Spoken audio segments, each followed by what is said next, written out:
سلام به همگی. تا حالا شده بخواین یه چیزی رو از روی صفحتون سریع برای کسی بفرستین ولی کلی درگیرش بشین؟ امروز قراره با هم میانبرهای اسکرین شات ویندوز رو یاد بگیریم. اینا نه فقط وقتتون رو ذخیره میکنن، بلکه کلاً روش کار کردنتون رو عوض میکنن. پس بزن بریم.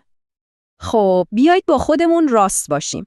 هنوزم هر بار که میخواین یه اسکرین شات بگیرین میرین توی منوی استارت و دنبال سنیپینگ تول میگردین. میخوایم این روش قدیمی و کند رو با جادوی چند تا دکمه روی کیبورد عوض کنیم، خیلی سریع و راحت. خیلی خوب. اول از همه بریم سراغ پایه‌ای ترین ها. 3 تا میانبر اصلی هست برای گرفتن عکس از کل صفحه یا فقط یه پنجره خاص که به نظرم هر کسی که ویندوز داره باید اینا رو بلد باشه. این 3 تا ابزارهای اصلی شما برای عکس‌های فوری و تمام صفحه هستن. بیاید دقیق تر ببینیمشون.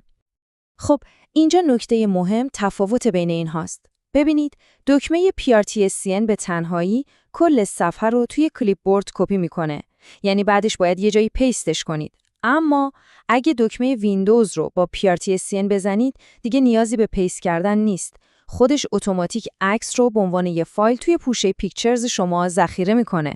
فوق‌العاده است نه؟ و اگه فقط میخواین از یه پنجره فعال عکس بگیرین، مثلا فقط از مرورگرتون بدون اینکه تسکبار و بقیه چیزا بیفته، Alt plus PRTSCN بهترین گزینه است. ولی خب خیلی وقتا ما کل صفحه رو نمیخوایم، درسته؟ فقط یه تیکه خاصی رو لازم داریم.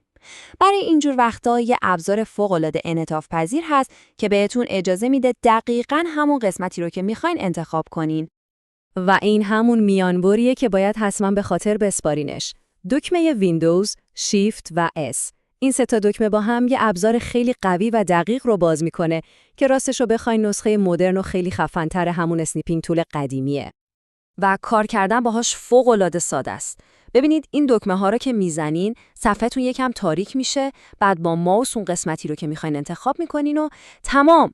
اون تیکه عکس الان توی کلیپ بورد شماست و آماده است که هر جا دوست دارین پیستش کنین. خب حالا که عکس گرفتن رو حرفه‌ای شدیم، بیاین یه مرحله بریم بالاتر، ضبط ویدیو. آره، خود ویندوز یه ابزار داخلی خیلی قوی برای ضبط صفحه نمایش داره. برای ساختن ویدیوهای آموزشی یا ضبط کردن یه تیکه خفن از بازیتون عالیه. اسمش Xbox Game Bar هست، ولی نذارین اسمش گمتون کنه. فقط برای بازی نیست. کافیه دکمه ویندوز رو با جی بزنین تا یه پنل کامل برای ضبط کردن براتون باز بشه.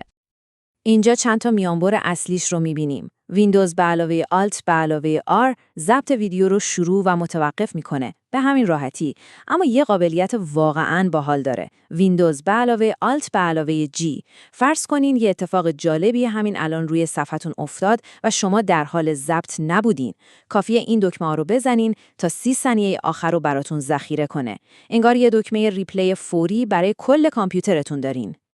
خب ما هم عکس گرفتن رو گفتیم، هم ضبط ویدیو، ولی یه مرحله نهایی و خیلی مهم مونده که تقریباً همه این میانبرها بهش احتیاج دارن. و اون قطعه آخر پازل چیزی نیست جز میانبر معروف Ctrl+V. یادتون باشه هر وقت از PRCSN یا ترکیب ویندوز پلاس شیفت پلاس S استفاده میکنین، عکستون میره توی کلیپ بورد. این دستور همون کلیدیه که باهاش میتونین عکس رو توی ایمیل، چت یا هر سند دیگه‌ای پیست کنین. و این واقعاً اصل مطلبه. وقتی به این میانبرهای ساده مسلط بشین، روش کار کردنتون کلاً عوض میشه. یعنی میتونین سریعتر ارتباط برقرار کنین و ایده هاتون رو خیلی مؤثرتر به اشتراک بذارین. یه تغییر کوچیکه ولی تأثیرش روی سرعت و کاراییتون واقعاً بزرگه. خب، حالا که اینا رو با هم دیدیم، یه سوال ازتون دارم.